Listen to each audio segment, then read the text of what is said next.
Chilling tales for dark nights.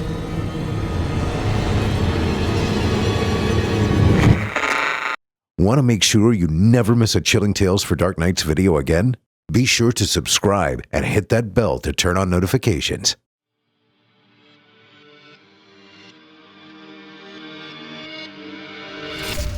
Welcome, dear listener, to Fear from the Heartland. I'm your host, Paul J. McSorley. Set aside some moments now and take an adventurous ride on a journey into the psyche of some talented writers. They will dig into your being and titillate you. Oh, I love that word, titillate. While the stories may not all take place in the Heartland, I am delivering them to you from the Heartland.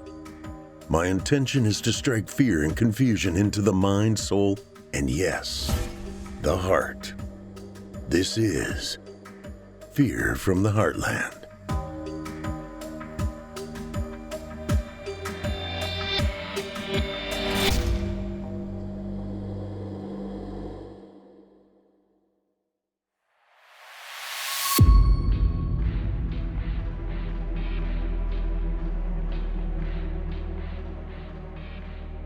Hello, Heartlanders, and welcome to Season 6, Episode 2 of Fear from the Heartland. I'm your host, Paul J. McSorley. Hey, Heartlanders, you guys patrons yet? Visit simplyscarypodcast.com and click Patrons in the upper menu to join the club. You'll get ad-free versions of this and all our other podcasts, including hundreds of standalone releases from our audio archives dating back to 2012. It's a great way to show your support, and you get a whole lot for it. A buddy of mine told me his wife asked to play doctor, so he kept her waiting outside the bedroom for an hour. True story. My son told me when discussing children, he wanted 0 and his wife wanted 2. He said, "We compromised on 2.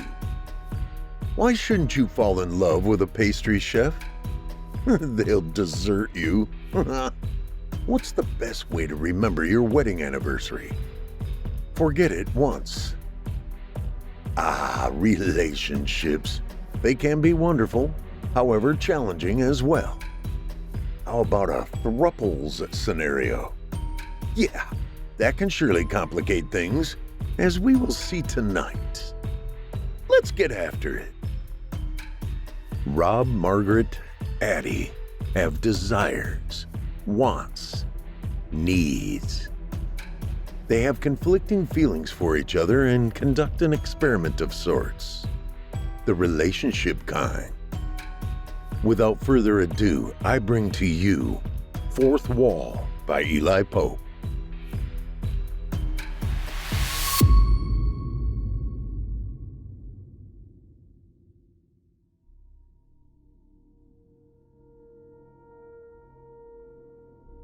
Act 1. The Conflict. Theater 201, School of the Art Institute of Chicago. Professor Robert Wellers. Class, listen up, please. Who would be the first to show me you've actually done your reading assignment and tell me what the fourth wall means in stage terminology? I tapped my laser pointer wand on the top of the worn oak podium I stood behind to the simple 4/4 time of a metronome. I pushed the small button, and a green beam raced across the audience of youth I was speaking to, stopping with a hesitation occasionally on one student's chest before racing along until halting on the next victim. It's a simple question. I spoke in a tone meant to feel like a personal jab at each of them. 87 enrolled students with varying degrees of lazy youth blankly stared at their hands, holding cell phones with lit screens, caring nothing about learning a goddamn thing I had been teaching. The sight of it all instantly assaulted my eyes and gave me an anguish deep inside the pit of my stomach. My gut feeling curdled like expired cottage cheese, sitting with a burning ache deep inside to rush up in its exit via a wet stream of splatter. The fact is, I had known from day one of this class that not a single one of them held any hope for a future whatsoever in acting, And still here I stood, wasting my time and lengthy education, continuing to make the futile attempt at pushing just one of the bastards to the point of proving me wrong.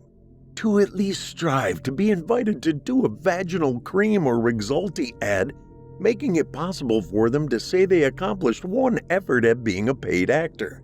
The whole idea was preposterous and infuriated me to the core, and ultimately led me to taking Rexulti to quell my depression of feeling like a midlife waste of effort. My eyes continued to painfully scan the dimly lit auditorium, searching through its 100 seats that were anchored in a half circle surrounding the stage I stood. My stage. All of their faces not highlighted by the row of stage lights in front of the fourth wall, but instead lit by the glow of the technology stealing away their attention from me as I stood hoping to find that one glimmer of hope, sitting in awe and lifting their hand to answer with excitement of winning the money while beating their opponents at Double Jeopardy. Just one single student who would give me my sanity back, covered in a neatly wrapped smile bearing a bright blue bow taped boldly across their glowing face, tearing its way through the gift wrapping paper and spitting the correct answer out for all the others to hear on this typically thankless day I spent as professor of theater. Was my years of study and thousands of dollars invested in this career a complete waste of everything? Couldn't I turn just one student around 180 degrees and prove I wasn't a complete failure? That I didn't suck at passing along a heritage of theatrical culture into this godforsaken future of fine arts? It was the single question that continually burned inside my body, scorching my heart just a little more each day as the heated iron of failure edged ever closer to the branding that lifelong scar for all to see. I pictured both of my parents shaking their heads in the embarrassed split pride, drowning them inside their graves as if dying in the outside world of reality was not painful enough, that now their son bore the branding of failure, scarring my forehead forever. Then at the one decisive point of my facing the taunting demon inside my head and conceding all of my worthlessness to it, I spotted a possible savior who just may redeem my value as an educator. She came in the form of a very pretty, trembling youth peering back at me with excited gleam. She sat stiffly in her seat like one of Michelangelo's smooth white female statues whose missing limbs were unnoticed because of her overwhelming beauty. All I could imagine seeing wrapped in her quiet, trembling gusto was every molecule of her excited effort in getting my attention to call on her for the answer to my question, which would have coerced a missing limb to rise into a valiant wave with an imagined hand stretched high above her head, waving with such enthusiasm it naturally led me to call upon a face I failed to recognize.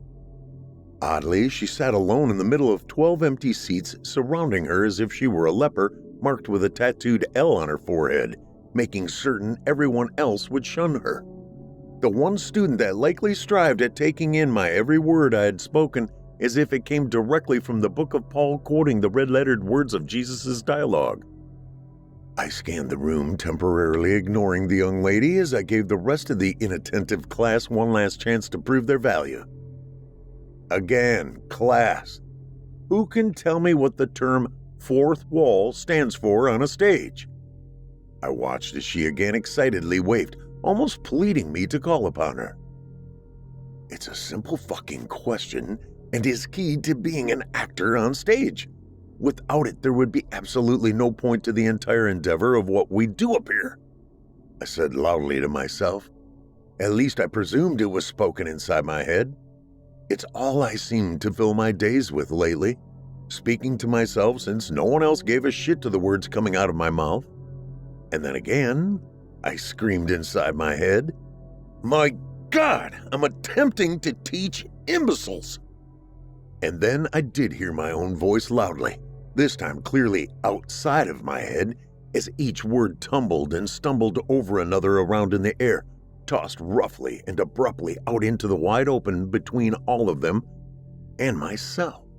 But I caught myself staring at the body sitting all alone in the middle of the sea of dropped mouths, suffering from the shock and awe I'd apparently just delivered.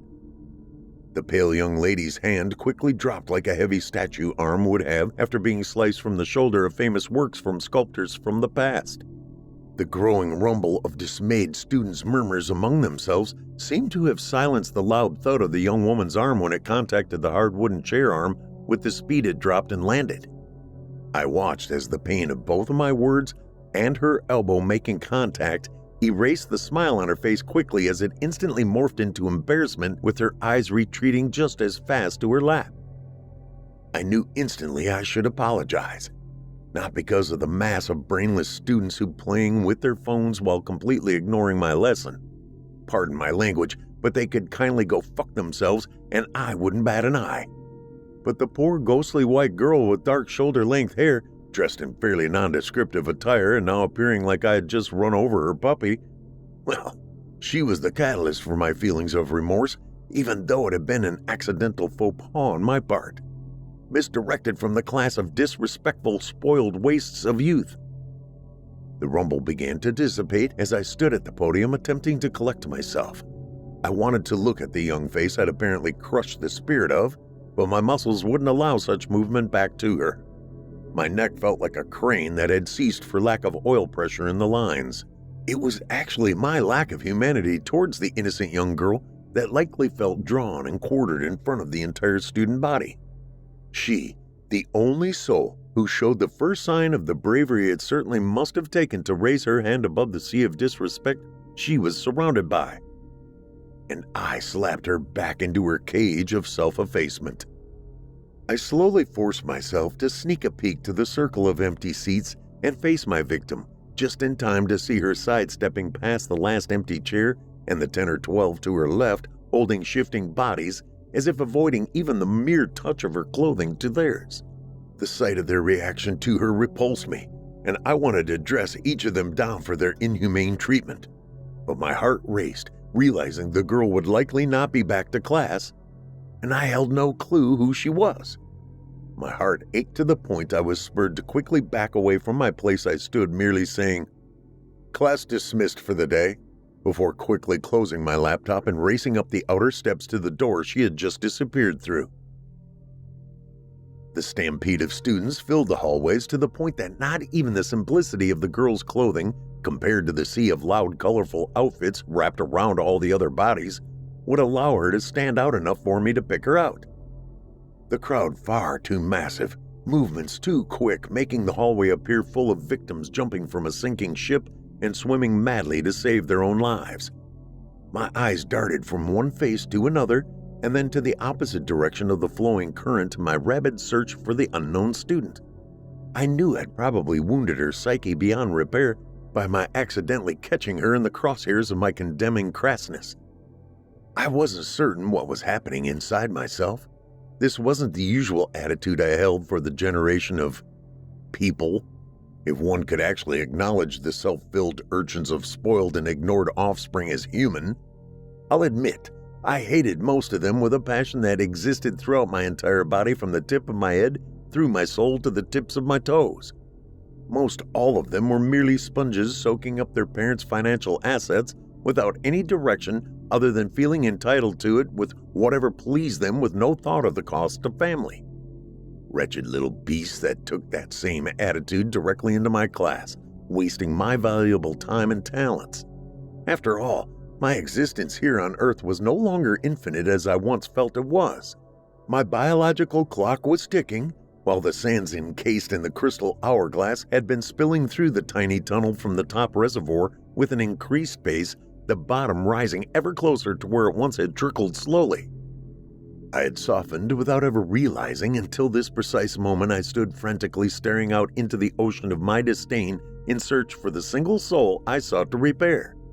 A minute ago, I would have been content hurling my usual barrage of resentment at their ignorant squandering of resources given to them at no personal expenditure other than trading time for knowledge, a barter very few appreciated like my generation had. This one soul did, though. I could see it in her eyes in the nanosecond. I just couldn't break my learned habit of expecting nothing but sarcasm and ridicule from the young adults who appeared more like slaves shackled to their seats rather than paupers begging to be spoon-fed experience from someone who's experienced life before them. My heart began to slow from its racing as the disappointment of rescue quickly dissipated into another failure. The masses of heads continued to bounce and move from side to side like marbles scattered wildly onto the sidewalk, me appearing nothing more than a tiny katydid hopping up and down, attempting to find that one in a million that apparently had gotten away. I forced myself to turn away and walk in retreat, knowing the only thing now that could smooth the rough edges this last day of the school week was the sipping of a smoked bourbon served neat at the local tavern where many faculty came sulking their woes of the torturous lives they too led, attempting to pry open the dead eyes of spoiled little darlings playing the part of escaped indentured servants who were away for the first time from coddling parents, clueless of how their hard-earned nest egg was being tossed into the flames of waste. This place, this little hole-in-the-wall tavern, was where many of us fellow educators, doing our time at the Institute, scampered to after long days of being work-hardy squirrels attempting to survive the fruitless nuts fallen from the trees that seldom produced any worthy, fully mature fruit. Now was that time of day when we came in to lick our wounds and have the proprietor/bartender/personal psychotherapist dole out our preferred medications in varying flavors and colors. He would, of course, offer his platitude of sympathy dealt in moments of false concern to help drown our woes, showing just enough attention as to tempt us into returning the next afternoon, ensuring his financial numbers were being met while leaving our spirits high as a kite. Life, I've found out, doesn't really lead down the path to any golden years like we've all been bumfuzzled into believing. All the hope for aging into such Shangri-La can be compared to the sprinkling of shiny sequins atop a pile of dog shit. It may look nice, but it still stinks to high heaven. No, the true story is that life is nothing more than a twisted path to disappointment and failure. "Afternoon, Professor!" Tony belched the greeting out as per usual. "I'll take a strong one, my good man. An oak-smoked Woodford Reserve, neat and filled to the brim." "Yes, sir, Professor. Just like the good doctor ordered." The exuberance in his voice felt forced as always, but I knew he would deliver the requested prescription very timely, so I smiled at his standard line and patiently awaited my pleasure for the day. Lord knows I had earned it today, and my tongue danced impatiently inside my mouth at the anticipation of it being splashed across its tiny taste buds, if not only for the second it would be able to soak in the flavor before my throat would demand me to swallow down the speedy deliverance of calming relief to my nerves. It was a regiment that had become a habit I knew well. "Good afternoon, Professor Weller," a familiar voice called down from the far side of the bar. I didn't notice her when I entered and sat down as my brain was still preoccupied with a certain young student. This part of the daily equation was out of character for me. I didn't usually think much of women anymore, having become a settled bachelor after being divorced. But I turned to force my usual smile I painted onto my facade, knowing that Margaret Winstead, an art professor specializing in oil and acrylic painting, was likely already 3 drinks ahead of me and spoiling to be taken home and ravaged like a middle-aged, sex-starved, likely black widow. Oh, she wasn't unattractive for her age, and there had been many a late evening where temptation played like a very talented opponent to my hard-to-beat adversarial side. Occasionally, to a point, I would likely fold and concede, but something always came up and spirited the conversation a different direction until it vacated completely. I felt it completely inappropriate to mix pleasure with another who feeds from the same spigot. It can cloud the waters very quickly and lead to a toxic and chaotic mess. Her classroom was not too far down the hall from where mine was, much too close, and just not my cup of tea to play such a risk to my career, no matter how poorly I now felt it had been. But I smiled with that same deal me in hand, like most every other late afternoon, and with that smile came the sound of her glass being slid down the countertop, along with the bumping of chair legs, as I watched her saunter in that quotidian stumble out towards her 4th wall where I sat. I would now be her audience for the remainder of the evening, it seemed. I would watch her performance with the usual lackluster responses, so I didn't prod her to dive deeper into her Martha character from Who's Afraid of Virginia Woolf role. She did in fact resemble Elizabeth Taylor a bit from the old movie, only far less pretty. But my God, that would be a huge hurdle for any mortal woman to reach. The thought of the fourth wall quickly reminded me of the young lady and my failure to find her. It was, after all, the catalyst for leading my being here at this earlier than normal hour. I suppose to lick my wounds, dose my guilt with Tony's elixir, and attempt to decipher the entire reason of my suffering so greatly from what had transpired. Would she return to class on Monday? I questioned as Margaret edged ever closer. Margaret's more than ample breasts were pushed up out of her blouse, creating a fleshy valley between them, and I noticed very handedly at her obvious effort of showing. It felt as if she were a wild cougar in heat. The only thing missing were wild screeches exiting her mouth and waves of fingernails scraping down a chalkboard. The missing sounds emanated very loudly from her glazed-over eyes, though. How many times had she begged me to come home with her so she could paint an acrylic nude of me after the two of us making love together? She never was subtle about her cravings of having me on top of her in a sweat-drenched passion. Tonight, if she brought it up, I just might take her up on the invitation. I did have a hankering to blow off some steam. Such thoughts were managing to grow a bulge in my trousers that was usually vacant. I confess, my eyes searched to see down her cleavage even deeper as she pushed those grand Tetons against my arm while mounting her bar stool next to mine. I instantly forgot about class today and instead toyed with the mental vision of my fucking the hell out of her as she screamed in that low-register growl, and then lying sprawled out on the covers recuperating as she stood completely nude at her easel, painting my naked body, my happy, now spent and flaccid penis nestled into the sheets next to me like a well-fed and tired puppy. Her dipping her brush into various colors of bright creamy paints from her palette, and then making the bristles dance across the canvas, spreading the oils and melding them into a masterpiece of a man in euphoria, hot and sweaty from the aggressive sex we had just completed. You look, different tonight, Professor. There's your eyes have a glaze. They're glistening. She smiled, her eyes appearing well dosed in alcohol. I knew she'd likely not even remember doing such nastiness if I walked her home. I could do a quick come and go. She had told me 1,000,000 times how she lived just down the street in a downtown upstairs loft, just a few short blocks away. I leaned into her, close enough I could smell the gin on her breath. It was woodsy, but with a sting. I touched my tongue to her lips, and before I could plunge it in deeper, she sucked it into her mouth and sighed as she lightly pinched it between her teeth, not giving me a chance to retrieve it. Instead, our tongues ended up dancing together in a twisted wrestle to explore each other's tonsils like teenagers on the couch once the parents went to bed. It had been so long, and I told myself I was too old for this, but my testosterone told me to shut the fuck up and go for it. My stage presence of a normal, reserved, and educated facade quickly dropped to the floor like a roll that no longer fit. It was surprising, but she came up for air before I did. Her spell cast, I knew where this evening was going to end.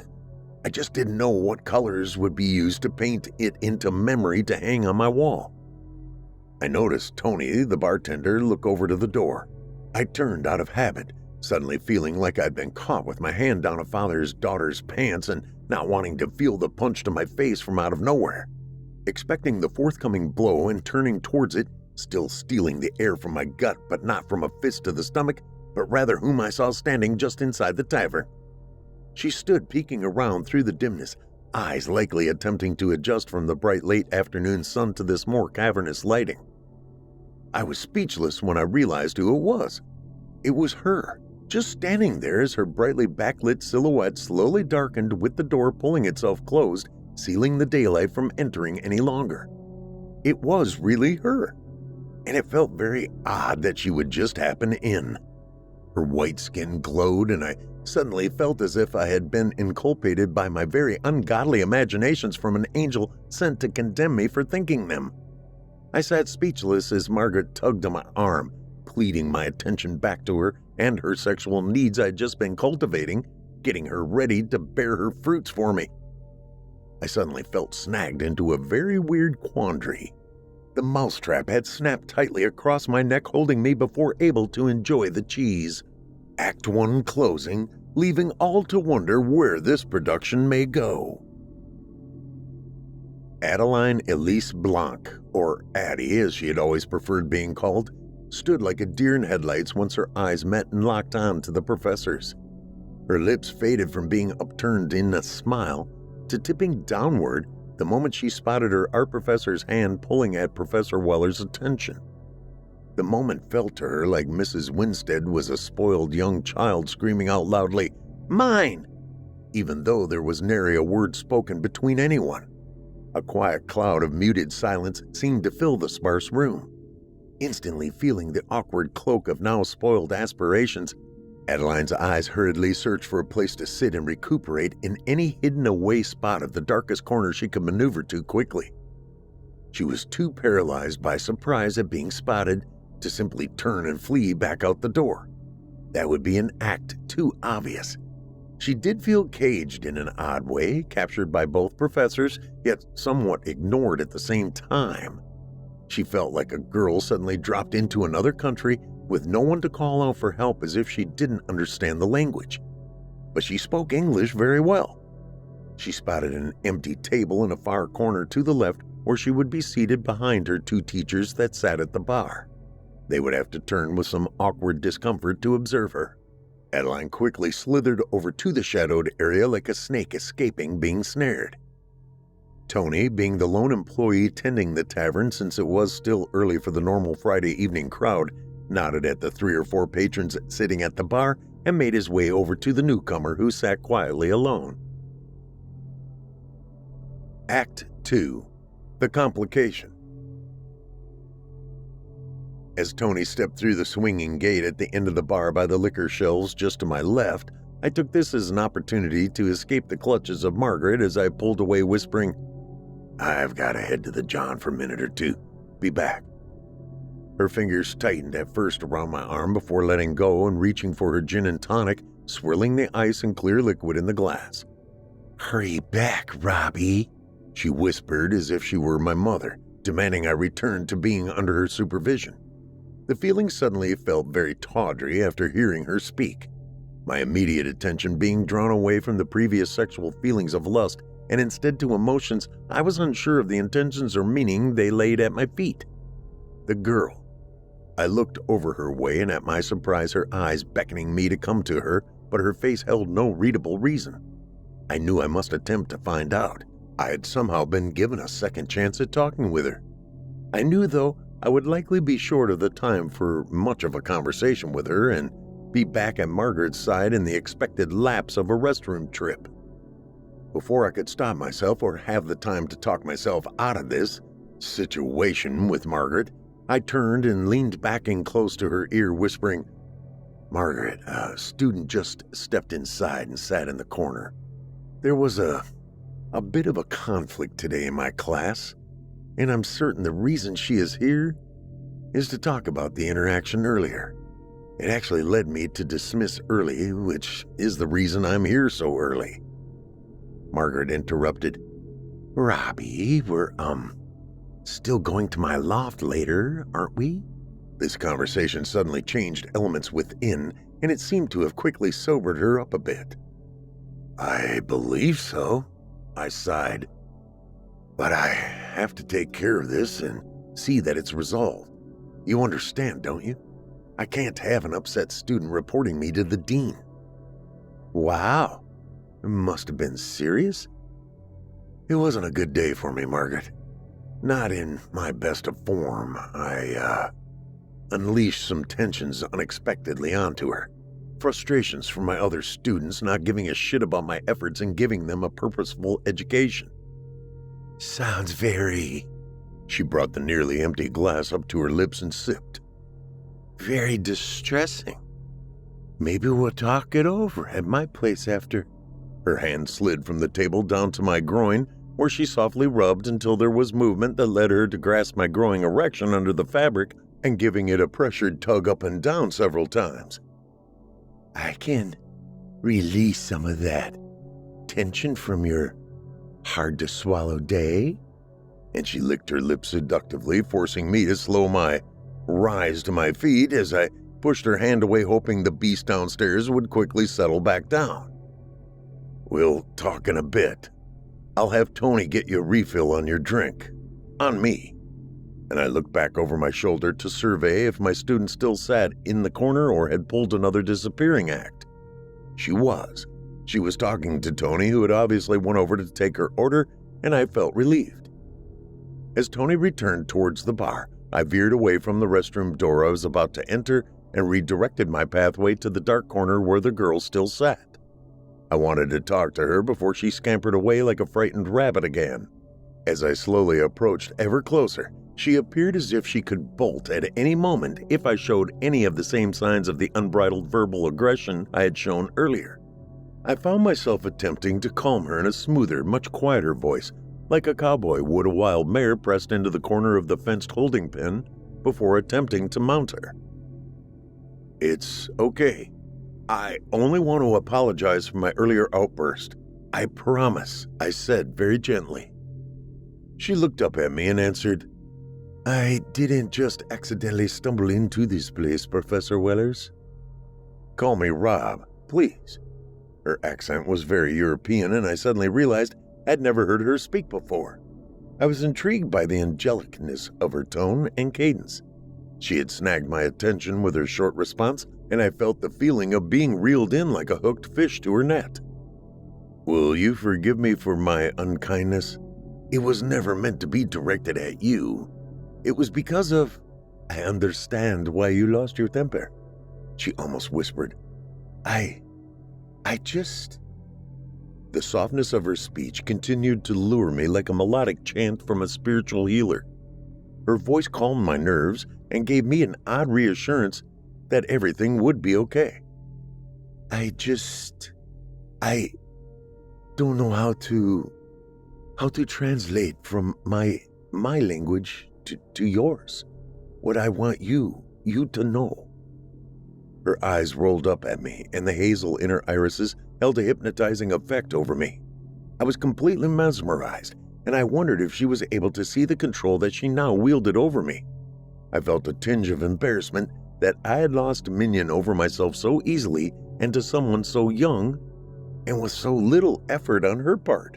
All she had done was walk into a small, out-of-the-way tavern and bat her sweet eyes, and here I was, a 45-year-old professor of theater used to performing on stages in front of hundreds of people focused on me, but my voice now felt as if it were trembling like a child's. I just want to learn from your experience, is right, no? My eyes became lost in hers. They were soaked with innocence and naivete. A girl at least 20 years more youthful than I, at the least, and I instantly felt very foolish. I held perversions in my thoughts as I imagined her naked skin moist with anticipation of being with me. I felt suddenly trapped between an older woman throwing herself at me for a long time, constantly attempting to overcome my refusals, and now I was being unintentionally seduced by a youngster in comparison. Not necessarily only sexually seduced, but mentally. I wanted to infiltrate her mind, penetrate her thoughts, and nestle in tightly, allowing her to continue stroking my ego. Was this how pathetic old men really acted? Had I now reached that point of male aging, from the gentlemanly scholar to the dirty-minded old geezer? I would love letting you do just that, me teaching you, but I don't even know your name. I know nothing about you, and actually, I'm embarrassed to even say, but I don't remember seeing you in my class until today. How is this possible? Tony strolled back to the table we sat and placed her drink on a napkin in front of her. Would you like another, Rob? I looked up and replied, yes, and please put another gin and tonic on my tab for Margaret, would you, please?" Tony smiled with an evil wink at me and said, "Certainly, Professor." I hope the girl didn't catch any of the silent banter that just transpired between Tony and me. "So, you would tutor me, maybe?" she asked. I must have worn a look of confusion because she immediately followed up with letting me know her name. "My name is Adeline Blanc. My friends call me Addie, but I haven't really made many friends yet." She smiled with the innocence of a child before continuing, "And you? Please call me Addie." Her smile grew even wider as if she now knew by my look that she had captured me like that fish, and I was willingly allowing her to pull me to her boat with no fight whatsoever, practically jumping into her net. "And the answer to your question? Fourth wall." She paused, and I felt it was for effort, much like any good actress playing a part. "It is the audience." She stopped and lifted her eyes with intention as they found mine easily already entranced. And then she smiled and continued. "The scariest wall in the house at times, being so focused on the stage and the actors with intention." I reached out and touched her hand that was placed on her drink, waiting to taste until after our dialogue, no doubt. After her statement, which I found very covertly flirtatious, her hand gently lifted her glass along with mine until they slipped apart, further up and to her moist, glossy lips, and sipped. I could feel Margaret's eyes stabbing at my back like two heated daggers, warningly penetrating my shirt, pushing against my flesh with a reminding searing sting, ready to plunge deep and cause severe pain at any moment if I don't abruptly drop the baby girl in the bathwater and come back to where we were headed together. I felt completely torn into two separate souls battling one another at what to do, which path to take, what would benefit me the most. Addie leaned forward after swallowing her drink. "Ms. Winstead looks like she would like to see both of us hanging from a tree, swaying in the wind. Did I interrupt something more than just two colleagues comparing school notes?" She smiled coyly. "I can't force myself to picture the two of you being any more than two professors from the same school chatting about their day. Am I wrong?" Her eyes changed to a possible look of coming disappointment. I felt someone grasp my hand, and it took me by surprise when I realized who was carefully tugging my fingers over off the edge and underneath the table. It was mere seconds before I felt the hot, moist crevice of fabric between her warm thighs. It felt silky and smooth.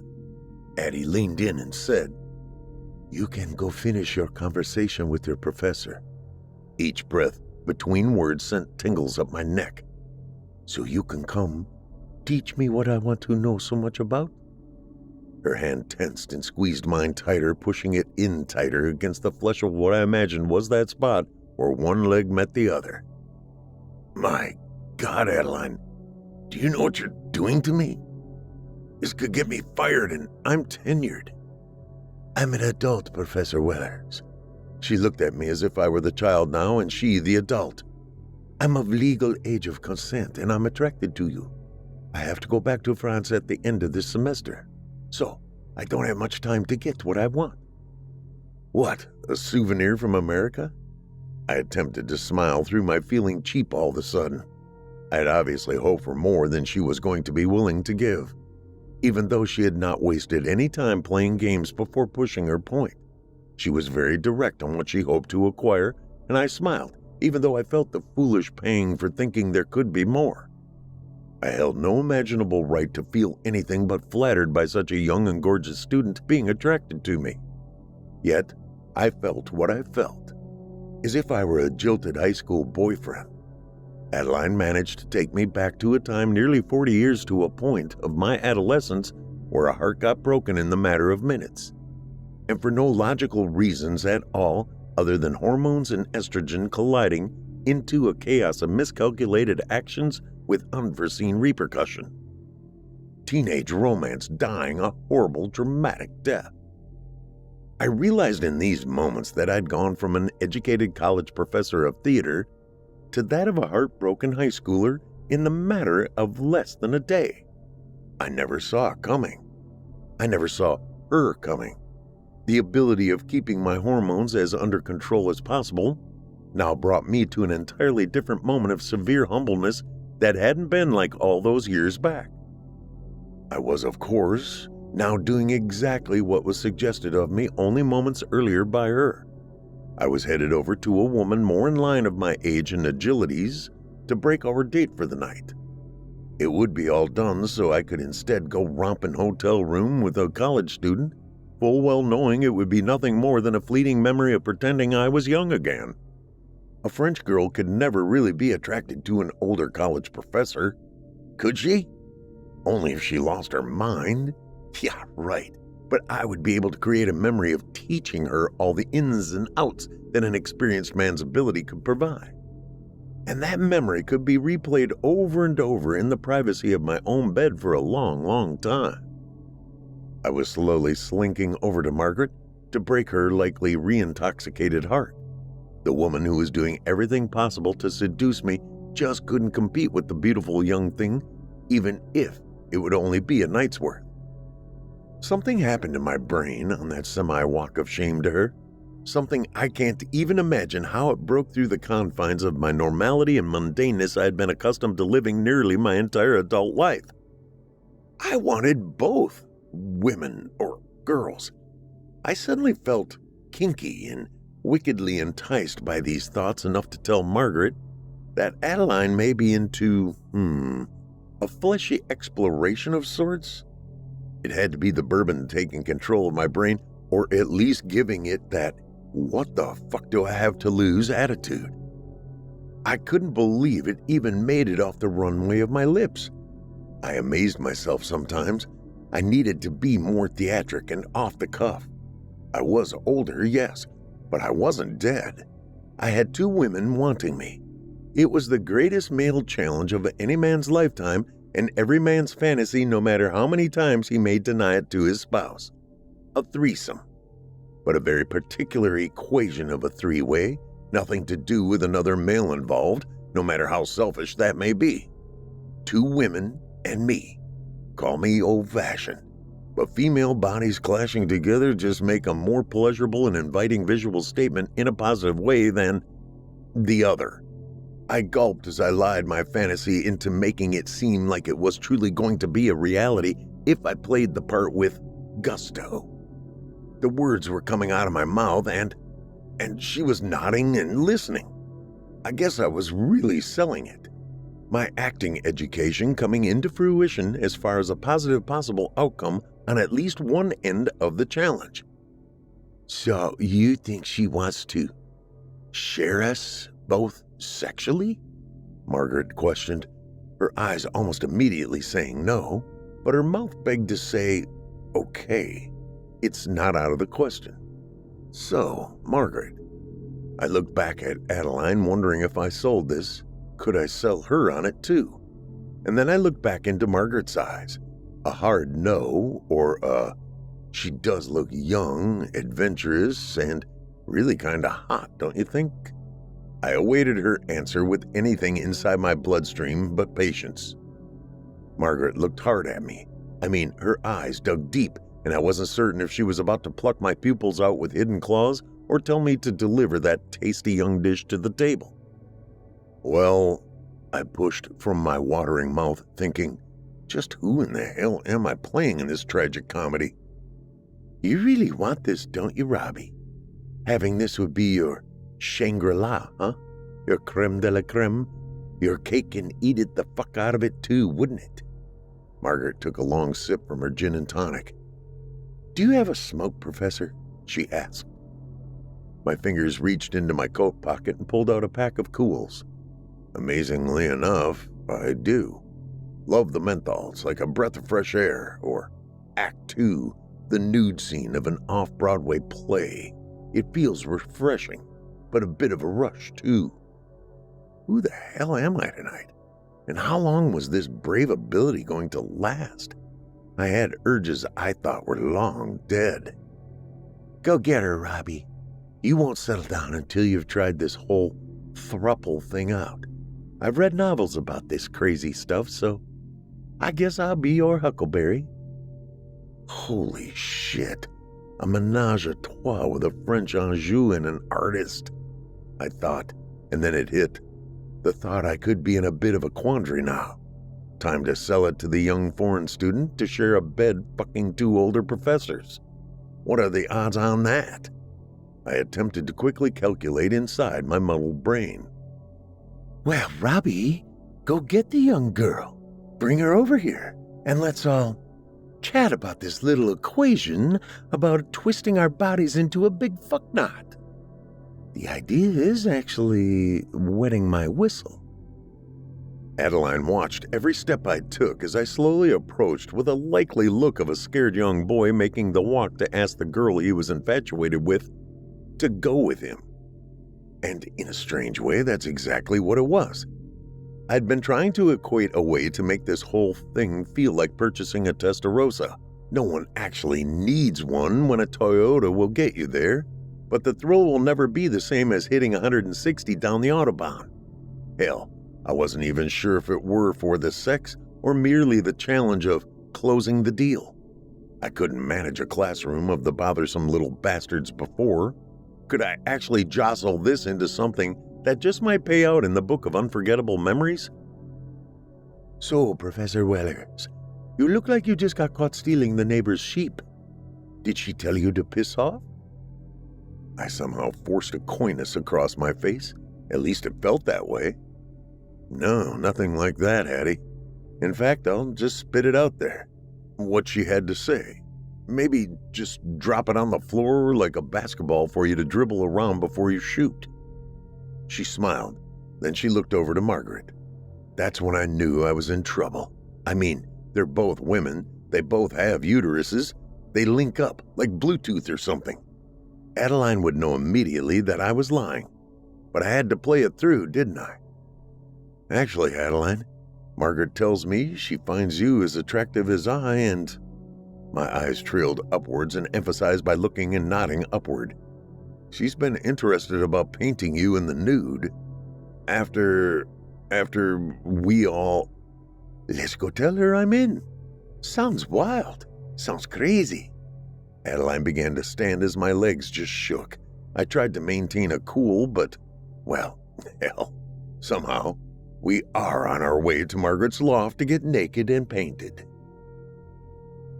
I had no idea. I couldn't even imagine what the experience would actually be like. As a high school boy, I'd fantasized about, but actually doing it? The awkward pink elephant in the room immediately left when the loft's iron door closed and the sheets on the bed pulled back. The shock of seeing Margaret, a fellow professor, here in her home, her studio. I had just never pictured it to look like this. I knew she had money. It was obvious from how she dressed and her jewelry, but this place was beyond belief. I felt the brush of a hand on my back. I looked and it was Adeline's. Back home we call these menage a trois. Yes? No? She smiled. All I could muster was a oui, and truly I meant it in the American way.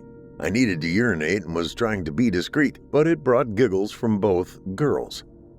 Let me just say that one thing led to another, and it will be a pleasurable memory seared into my brain as long as I live. I know it's all got to end at some point, this crazy odd throuple, but God, I hope it's not tomorrow. 3 is a number that it's not divisible. It's against everything. Especially when you are the odd man out, but yet the only man in. I was going completely mad. One-on-one was great, but it becomes an IOU to one or the other from me. They get to play the weak, poor me, I'm jilted tonight, while I'm spreading more seed than Johnny Appleseed himself between the two and nary a time to rest. It was great for the first few weeks, but after a while, I was dropping the pounds through sweating my nights away at the loft in a bed sandwiched between 2 very sexually hungry women. It was killing me. I think literally and not just figuratively. I began privately thinking, if I could only lose one, but keep the other on the side. Have my cake and eat it too, but on my terms. My mind drifted away as my head fell back onto the couch pillow. I think the last thing I heard was a tune by Eric Clapton, Layla. I was exhausted. It was one of those moments where your brain swims and you are caught in the current of it all, just paddling along, just enjoying what feels like a sunny breeze blowing across your body. The ebb and flow moving me along in perfect rhythm, too lulled to worry I may have been caught in the unforgiving undertow. The silent riptide that sneaks up and pulls you out to deep sea as you struggle desperately flailing to make it back to the shore that is racing farther away. I think I knew it was a dream, but the panic began to build and take hold. My brain became my rescuer, although as it began playing out various scenarios of the two women that now seemed to have that same unrelenting grip on me. They were pulling me in different polar opposite directions, but with similar outcomes. Me under their control, their sexual pawn to use as an instrument in bickering back and forth, each always sneering at me through wicked but wanting eyes in the end. Jealousy lives and becomes a dangerous vice, clamping ever tighter in a woman's psyche. I now imagine under these circumstances that all women would end up living the same scenario, attempting to share just one man between the two. I didn't know how to cope. I felt drained and dehydrated, like a prune shrinking in upon itself in a slow death, dying from too many orgasms, swallowing up nutrition, not able to be replaced. I had become a machine. Adeline was so young and desperately wanting to stay here in the U.S. Her visa was running out, and I guess I knew her reason for me was one of being the vehicle to enable her to stay, and not necessarily one of love or satisfaction. Margaret, though, was an artist who owned pure brilliance in her craft. Her eye for color and balance, along with focal point, was nothing short of a purity that came straight from her soul.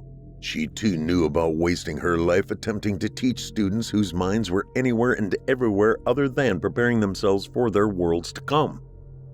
Her loft home was a museum of beautiful works hanging along stretched wires fastened to the old structure's 100-year-old bricks. Each painting lit by its own beam of light from bulbs twisted in different angles from the tracks in the ceiling high above. I felt like I was in the Guggenheim every time I was there, which was very frequently now. Addie had moved in, and I practically lived there too, now unable to come up with excuses to stay at my place very much. I'd enjoyed my cake, but it was becoming hard to keep feasting on it, the sweetness beginning to grow more and more bitter and tart. Margaret's latest painting was a huge oil-based nude of the three of us in bed. It was incredible, I must admit. It had to be about 48 inches by at least 72 inches and done with mixed shades of mellow tans, whites, and browns of the bedspreads we lay naked on. Our nude bodies were built up in thick globs of bright, colorful, unnatural colors that blended together where each of our skins met and touched. She had chosen each of our colors to represent our different personalities, but where our bodies touched, those colored oils melded us each together as one in a monotone blur. The likenesses were incredible. I had asked her if the teardrops slipping from each of hers and Adeline's eyes held any specific significance. When I asked, I got the stink look from both of them simultaneously, as if I were a completely heartless prick for not getting it. I think that was likely the night that led me to later on I realized something very pertinent. This equation between the three of us was much more complicated in its intricate web we shared than one could have ever foreseen. The women now felt like two black widows, and I was the one male with his eyes not glued to the game. If I looked away, it could surely spell danger. Anyway, Margaret, like me, was truly wasting her talents teaching high school kids that only wanted to skip, screw, or anything but study. Her true call was her after-school work, where she painted true masterpieces that no one but Adeline and I were afforded to see and appreciate. She obviously had hordes of money. The surrounding furnishings and creativity she had put into her loft didn't come from just a professorship at the School of the Art Institute of Chicago. She must have come from money. I know my paycheck of $120,000 a year sounds good, but Chicago living isn't cheap, and especially in the area her loft was situated. I knew she was now supporting Addie from her bank account and usually paid for everything when we all went out together. As I pictured the evening she began painting us, Adeline and I still lying stark naked underneath the sheet, I remember feeling very awkward when she walked over from her easels that held a large canvas to the bed and bent down at our feet. She was attractive in her own way. She wasn't young or tight-bodied. Neither was she drop-dead gorgeous like Adeline. I mean, Adeline also held that foreign card of international intrigue. Oui, I said to myself, but this time meaning yes, yes. But Margaret was well-proportioned and jiggled in all the right places. She stood there with her paintbrush in one hand, naked as a jaybird, her breasts swinging as she bent down and grabbed the tail of the sheet and just ripped it away from Adeline and I, my erection still standing tall. I think I knew at that moment that one of them would have to go. I was just seasoned and set in my old school ways to keep them both much longer. As much as I was loving every moment of what I had happened onto, I knew one of these spiders would eventually turn on me, and I wasn't ready to meet that kind of demise, even with the incredible acts of perversions I was enjoying. Now came the deliberations of who, which one, and of course how. I woke up very warm yet filled with cold chills sandwiched between the two sleeping women. I turned my head to Adeline and studied her face that lay still, the moon shining through the skylight, creating shadowed lines across her cheeks from the framed glass. I then turned to my other side where Margaret lay lightly breathing in and out, her breasts rising and sinking with each inhale and exhale. She too painted by shadowed dark lines across her face and upper torso. I watched her breasts move. I rolled over towards her as the sight of her skin growing goosebumps that seemed to bring on the hardening of her nipples. It stirred my body to act upon the visual display of her vulnerability of my awakening her in the middle of the night. I reached over and pulled her hand to my erection and pushed it into a fold of her skin from her side, wrapping her fingers around it and gently squeezing as I watched her eyes slowly open. When she realized what was happening, I quietly shushed any words that might come from her mouth and wake Adeline. I leaned in and whispered softly, "I just want you tonight. Just you." The moment was likely one of the most sensuous I'd ever experienced. She carefully crawled from under the sheets and slowly pulled my legs off the edge of the bed as she knelt and leaned, putting her face down into my lap, taking me into her mouth. It was all I could do to keep from wailing out loud as my body finished in a most incredible orgasm. When I finally opened my eyes, certain I could maintain the silence, I looked down at Margaret, still on her knees. She gave me the approving evil eye of enjoying having me only to herself. My choice had been easier than I had imagined, and I would talk privately to Margaret later in the professor's lounge at work.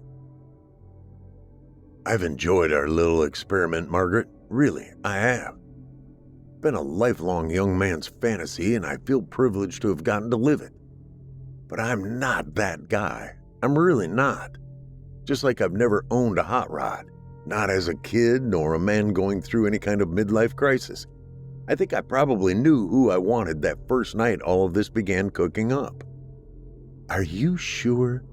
Something like this getting out could ruin both of our careers here. What if she becomes angry and revenge-filled? Her eyes stared deep into mine, and it felt as if she were insinuating some kind of necessary way of thinking.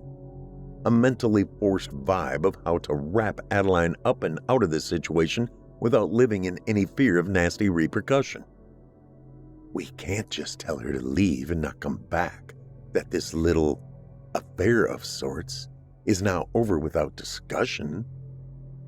Her visa is up a week after finals. She'll be shipping out in 2 weeks, back across the pond. But possibly not quietly, Robbie. While I don't love my job at the Institute, I'm not ready for my father to find out what I've been doing to fuck it all up. He'd write me off, out of the will, and out of his life. He'd be appalled I was having sex with a fellow professor and a female student, especially that part. I looked around, fearing we were now speaking much too loud for a place right here in the heart of the faculty. I lifted my cup of coffee and leaned in a bit closer. Meet me tonight at Monk's Pub, say 8 p.m. We'll talk this out away from prying eyes and curious ears. I got up and finished. Good luck with class, Margaret, and winked as I turned to leave. As I walked into the auditorium class, my eyes scanned the seats until they halted at Adeline's. We locked stares for a moment until I knew if I remained looking at her, she would sense something different. I forced a mischievous smile and looked down at my laptop. I opened my email to check for messages before opening class for the discussion of The Taming of the Shrew, Shakespeare's comedy of a situation not all that far off from mine. My eyes snapped open abruptly as a very menacing email stood out from the laptop screen. The sender's address only said unknown, but the subject matter is what caught my eye after reading it. Before opening the email, I glanced back out at the seat where Adeline had been sitting when I came in. She was gone. My eyes scanned the seats and faces where I knew she had been mere seconds ago. Another quick vanishing act? Should I chase after her, or open the email first and catch her later? Class, I hesitated before closing my laptop and continuing. Open your assignments and check for their readiness. I'll be back momentarily. And I walked down the few steps to the aisle, but then quickly scaled the slope to the door. Upon crossing the threshold, I peered out at the nearly empty hallway, most of the students having entered the classrooms as several doors quickly closed within my vision. I scanned the few bodies that continued down the hallway to the right and left, seeing no one that resembled Adeline. Damn, I said aloud. She's done it again. I finished in frustration. Feeling like it would be pointless to go down either side of the hallway, I had nothing to do but return back inside the auditorium. I turned and re-entered, pulling the door closed behind me before walking down the decline I'd practically ran up only seconds earlier. The faces scattered throughout the semicircle of seats all seemed to watch me as I made my way back up to my podium. It had been about 2 months since my outburst the day I'd chased after Adeline the first time. The students had actually been acting a little more like interested students with slightly more respect since that day. I say acting because I knew that was exactly what it had been. The sea of leopards had not all magically changed their spots in any lasting way, but would certainly return one by one to their original lackluster of learning once the shock of my verbal lashing had worn thin, which was likely close to coming up. I most certainly saw looks of wonderment at why I had exited so quickly again and why I'd come back so soon instead of dismissing class like last time. Oh well, I thought as I reopened my laptop, my eye traveling quickly back to the odd-looking email sent from the unknown sender. When I looked closer, my heart skipped a beat or three. Murder? With a question mark was typed in bold caps, filling the subject line. I wasn't sure if I should delete it immediately or open it up and read its contents first. The entire thing with Adeline disappearing as soon as I opened my laptop and seeing the email gave me an uneasy queasiness deep in my gut. Had she somehow heard Margaret and I talking? Murder hadn't been discussed at all. I'll admit there was a strong feeling full of hint in that direction from Margaret, but there had been no discussion using anything of such a thing out loud.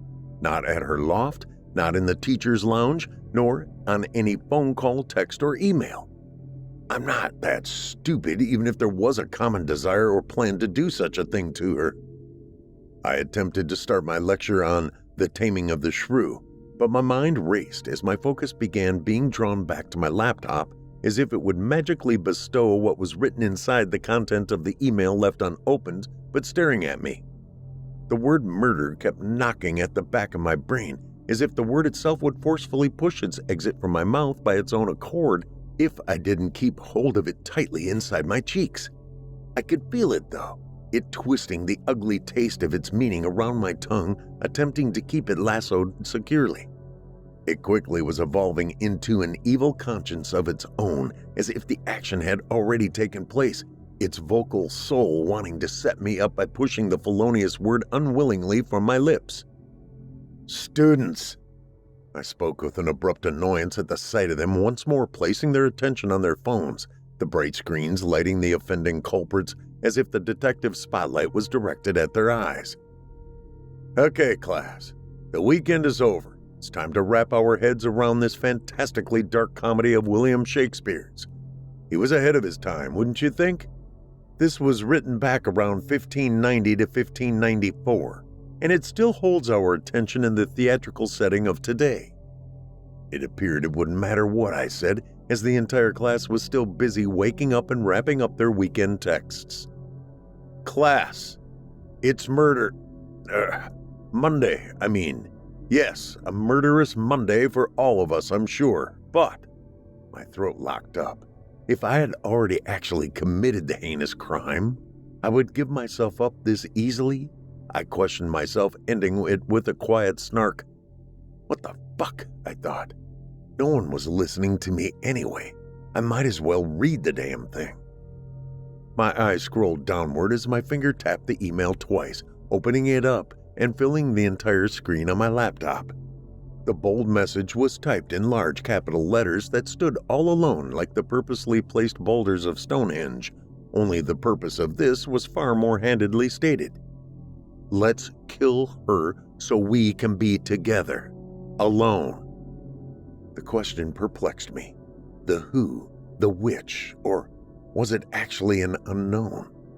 The day moved very strangely after reading the message. How had I gotten myself into this jam? Better yet, how would I remove myself from it? Was the email from Margaret stating she was ready to talk murder? Giving me a hint before meeting at Monk's this evening? Or had Adeline overheard us and now wanting to turn the tables, help me remove Margaret from our equation? I knew she wanted me to somehow save her from being deported back to France. Or could someone, somehow, be onto a plan that was never planned or spoken aloud? What the hell? This perplexing turn of events had told me one thing for certain. 3 isn't divisible by 1 alone, and 1 can only go into 2 for so long before there is an odd number left over to sulk and scheme against the other 2. It's a mathematical impossibility to come out even Steven, everyone fair and square. I'd never thought about murder except for acting it out in play form. The word alone sounds so damn theatrical and ominous, but to actually mull it over for real seems felonious and dangerous by itself. I'm no killer. Am I? Maybe for survival, self-defense, but not for the usual reasons, greed, jealousy, or just the thrill. Sex can be the centerpiece of each of those reasons. The sex was incredible with each of these women, alone and together, but good enough to keep one and not the other? What to do? What the fuck to do? I now needed to find Adeline and secretly talk to her before I met Margaret covertly this evening at Monk's Pub. I closed my laptop and slid it into my bag, throwing it over my shoulder and turning to my desk to make certain it was cleared, everything intact and put in place. I turned a mere minute or 2 later and began to walk down the steps from the stage when she caught my eye. Adeline was back and sitting alone in the middle of the auditorium. It appeared to be directly centered in the intersection of left to right and front to back, about the exact same spot I'd first seen her, before this macabre relationship we'd stumbled into. She watched, focused on my every move much like a sniper, their rifle poking out from the curtain as I slowly stepped down to the main floor and began walking up the elevated floor towards the aisle to her seat. Did you get my email? Her voice echoed out in the empty auditorium, her eyes sharply tracking me like that sniper waiting for the kill shot. Did her action depend on my answer to her question she just asked? Either squeeze the trigger or meet and hash out the details of how to commit murder? So you sent the email? Why the clandestineness of it being an unknown sender? I'm desperate, Rob. A girl wants what she wants. You seem to hold the key to most of what I want, what I need, what I require to stay here and be happily satisfied. Most? I'm not sure how that particular word fits into the mathematical equation. Can you explain further? Keep coming. She patted the seat next to hers. It's not really a discussion I want to have this far apart. I need to be able to touch you while we figure this out. I'm far more convincing in my appeals using my actions along with my words." She coyly smiled with her devilish grin. "I've enjoyed helping you come to me, in me, on her, and of course on me." She licked her lips seductively. I continued to sidestep down the long aisle where she sat. My heart raced in a way unfamiliar to how it had with her before. The lights now dimming on their own from the timer recently installed by the school because of the costly bright lights being accidentally left on overnight more than once. "Ooh, lights dimming on cue. Very nice, Rob. Very nice. Now I can attempt to convince you of my idea of what to do with more action." Her voice sounding ultra enticing in her lower raspy register with her French accent. My trousers immediately tightened, mixing her current words with the memory of our naked bodies rolling and tumbling over Margaret's in our last mutual tangled sexual perversion. Can I really give this up? What in the world do you mean by that, Robbie? She never called me Robbie. That was Margaret's pet name for me. I was Rob or Professor Wellers to Addie. Always. Then it hit me. I'd actually spoken out loud. A thought was kept internally. I attempted to recover my faux pas. I was just thinking about our last tryst with you, me, and Margaret. It's every man's fantasy to share. And now with your email, it seems the sharing may be coming to a rather brutal end. I finished my sentence in question.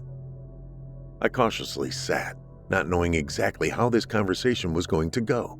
That's when I felt her warm hand cup my balls through the fabric of my pants and gently squeeze.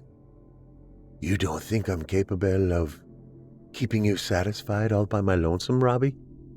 She pulled me in closer. Our faces now close enough I could taste her perfume and feel her heated breath on my lips. Marry me, Robbie boy, so we can be together. Here in your country.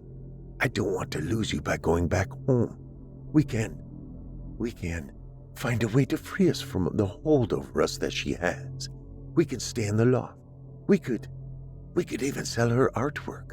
We could have us and everything together. And there it was floating in the air between our lips, my junk held in her softly squeezing hand, her soft tongue attempting to probe my mouth with murder all around me wistfully floating in dangling verbiage. Let me prove it, Robbie, she whispered seductively. Wiggle yourself out of those pants. I can give you better than she gave you that night you didn't know I was watching. A chill ran up my spine at her words as I obeyed in unzipping my pants and lowering them to the floor. As Adeline did her best to show me how satisfied she could keep me, my head fell backwards uncontrollably as I moaned aloud. Let's do it, baby doll.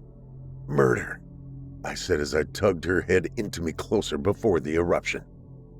As I was tugging my trousers back up around my waist, visually checking our surroundings to make sure no one out here on the outside of the fourth wall had been spectating, I blatantly spat out. You know she's loaded. Her family is filthy rich. And I awaited her response as I finished buckling my belt. Upon hearing no immediate response, I continued. We could literally have it all. The loft, each other, and the means to do and go where we want it. Anywhere in the world. How could we accomplish this, Rob? If I wait to marry you and let you go back to France while I marry her, and then after an amount of time to safely pass the test of scrutiny, Margaret could have an accident, a horrible car wreck, or drowning, or you'd forget about me after enjoying it all with her. No, Adeline. I pulled her closer to me as I stood in front of her, still perched in the folding theater seat, her chin now back in groin. I could never forget us. Promise me, Robbie? She quietly said, repeating my name the way Margaret spoke it. Yes, immediately answered. So, it's a plan? I questioned as I looked down into her dark eyes. Don't make me come hunt you down, Robbie, she called out as I made my way up the incline and exited through the door. My heart pounded after now experiencing a very scary change in Adeline's demeanor. I would have never guessed I could have felt honest fear from her, but I sincerely did. My legs trembled as I walked down the sidewalk towards Monk's to see the crazy bitch who suggested I murder the other crazy bitch. Oh, the crooked web we weave. Act 3. The Climax. You won't believe what I just experienced. I leaned into Margaret's ear and greeted her at Monk's Pub as she sat drinking a gin and tonic. She lifted her glass to her lips and sipped, almost acting as if she hadn't heard my statement. She appeared disinterested and unaffected. The taming of the shrew came to mind in the space between my greeting and her answering. Was I really going to choose the gruffer and more direct, less attractive, and much older shrew over the more beautiful, young, sexually dynamic foreign delicacy just because of her endowment? Her ability not only to satisfy my lust, but make it where I could actually travel wherever the wind blew me in a fashion I had worked hard for myself to achieve on my own, before my golden years would turn to rust? I've suffered struggling to make ends meet the lifestyle I deserved for years by merely babysitting spoiled rotten brats who could care less about what I attempted to teach them. And for what? Just to live more humbly than I deserved for all my efforts, and to be so disrespected for doing so? I questioned internally. And then it came to me. I could have my cake and eat it too by following through with the plan I had suggested to Adeline. I'd rather end up with her and enjoying screwing the hell out of each other on trips around the world instead of fearing every dark corner, knowing one day she may be hidden in the shadows with a razor-edged knife ready to gut me in an alleyway. "What did the bitch tell you?" Margaret asked. Her response shattered my ability to think with any rationale for a moment. I kept stumbling over trying to remember if I had actually mentioned I had met and talked to Adeline. I tried to replay my first words I had spoken into her ear when I arrived. I was definitely wired from the chill that Adeline had given me. But had I mentioned seeing her? I tried to replay the moment again in my head. You won't believe what I just experienced. Those were the exact same words I recalled and believed were 100% accurate. Nothing more, nothing less. I pulled back and looked into her eyes. I attempted to study them with an unmatched verve. I wanted to see an innocence in the sparkly reflection of her hazel irises, but all that shone through is a vague question of, did I just fuck up miserably? That emanated through the fog of cigar smoke hovering over our heads as it was pushed downward from the large ceiling fans above. "What'll you have, Professor?" The bartender leaned forward inquiring. "A Guinness stout, please." "Got you covered." My eyes never left her face. Her eyes, on the other hand, scanned the room with rapid nervousness before the vacancy suddenly filled with the familiarity of satisfaction she too had grown to enjoy. So visible to me that I found myself quickly turning to see if it truly was who I fearfully expected. "Hey, lovely playmates," spilled from Adeline's mouth. Her hand immediately went for my crotch as she appeared to be smiling at Margaret. Her other hand reached around and squeezed Margaret's waist, pulling her into the two of us in an overwhelming awkwardness that was surely felt by all three of us. I knew I felt it. I believed I felt the death of our thrupleness in this shared moment, even without one last naked perverted hoorah to kiss goodbye. I was glad we were all in a public space where nothing crazy would likely explode in the odd chaotic mental gasps of our certain finality. I think I instantly knew that things were not going to work out to plan. Nothing we had mutually planned or even independently planned without the other knowing. It just suddenly died even though we were clinging on to the tattered threads out of something I can no longer comprehend or label. Adeline's hand fell away from me as she now took the hand that brushed my crotch in a sad goodbye and pushed me aside, instead wrapping both hands around Margaret in a tight embrace. I swear I saw her whisper something in her ear, but I couldn't or wouldn't let myself believe it. My head was now spinning and I hadn't even gotten my drink yet. Greed of money, hunger-filled lust, and the selfish struggle of winning it all by dying with the most. Those were the thoughts swirling around in dizzying circles behind the scenes inside my brain as I reached out for my Guinness that the bartender was holding towards me. As lightheaded as I was, I still pulled the dark glass holding the liquid to my mouth and swallowed several large gulps, partially attempting to drown my thoughts and dull my senses of what tonight was bringing. After ingesting one or two more heavy drinks of my foaming pint, I smiled to myself, acknowledging my evaluation I had just come to. Yes, these three dark things in life truly do sow the seeds that lead to growing something as ugly as murder from once virgin, untainted soil of an unexpected temptation we are taught to avoid as children. Most of our parents failed to spell it out, hoping we will just inherently understand the dangers, while some of us read it in a Bible or have it driven into our souls from years of sitting in the pews hearing it preached. But in the end, temptation is that temptress bitch who sneaks upon us from the darkest shadows hidden behind a set of devilishly dazzling eyes, set on hypnotizing us ruthlessly into situations we can't seem to turn our backs on. Not without at least a tiny taste of what it offers. Greed, lust, and desire will kill us every time we allow them inside unguarded. Some never see its ugly ending come, instead only gasping out repentance, filled with regret with our last dying breath, like an actor playing out in the final scene of the show.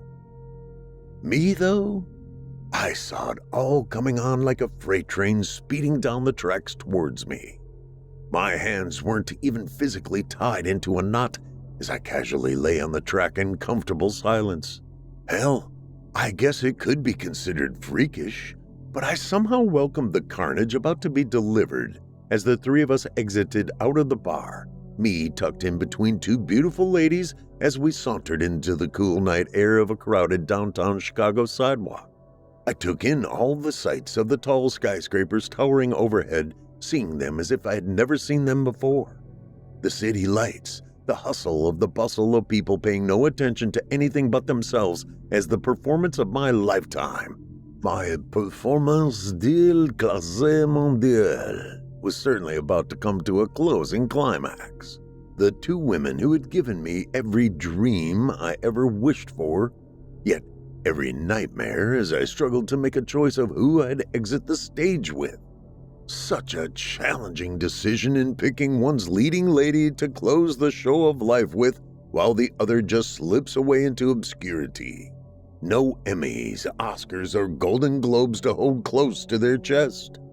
Just quietly vanish without applaud for their efforts.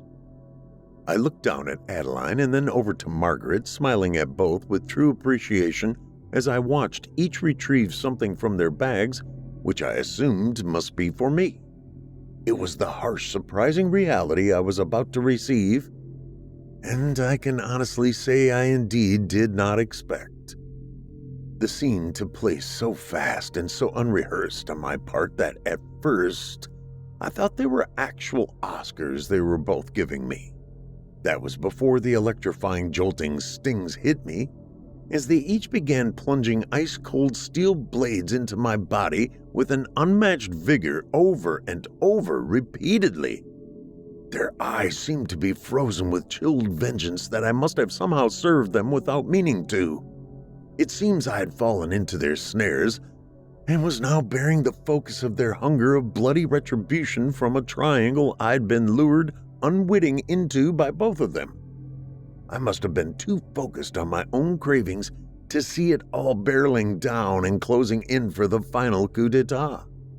Two thrill killers who expertly shifted the plotline and left me to bleed out alone in an ever-growing puddle of my own blood as it trickled from my nose and mouth along with oozing from numerous punctures and slices. I was left filleted like a cold cod displayed on a pile of ice in the showcase of the market for all to see.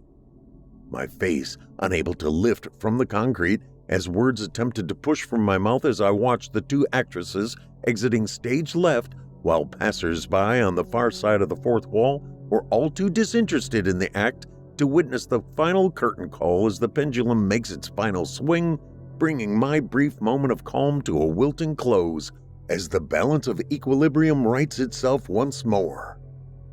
I so wanted my time to end from the audience's perspective, not here center stage, waiting for the lights to dim to total darkness.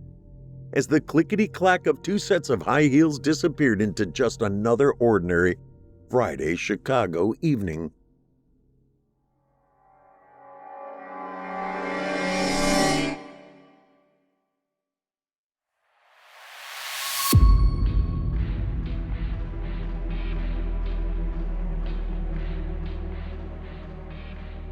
I hope you enjoyed Fourth Wall by Eli Pope. Eli Pope is a major writing contributor for Fear From The Heartland. Eli began his love of creating stories back in high school creative writing classes. The passion lay dormant for decades while life took him different directions. The stories never left, and he finally succumbed to the voices in his head telling him to put them on paper. And put them on paper he did, earning the Literary Titan Award for all 5 books of the Mason Jar series: The Judgment Game, The Spark of Wrath, The Glass House, The Reclamation, and Snapshot into a Killer's Mind, which you, dear listener, can hear on audible.com, performed by yours truly, Paul J. McSorley. The only thing I will tell you, Billy J. Cater is a bad dude. You can hook up with Eli Pope at his website, elipope.com. That's Eli, E-L-I, Pope, P-O-P-E.com. He can also be located on Facebook at author Eli Pope, or search groups on Facebook, The Mason Jar Room.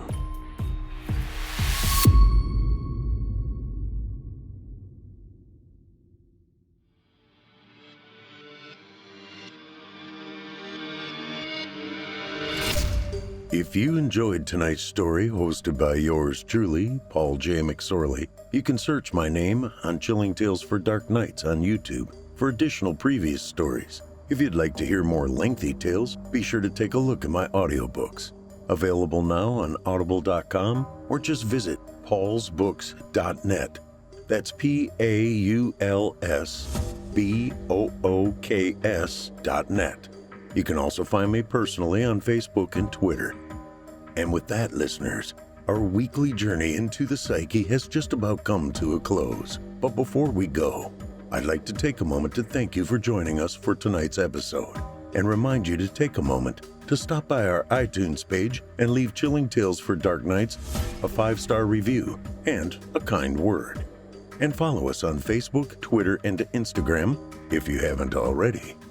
And while you're at it, please remember to stop by our Apple Podcast page or wherever else you listen to your favorite podcasts and subscribe.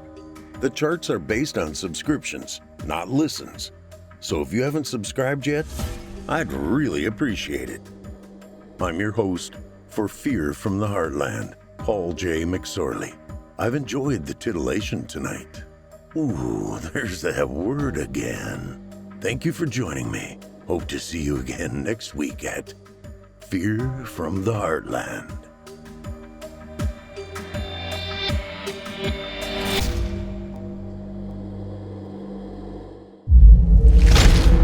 Chilling Tales for Dark Nights.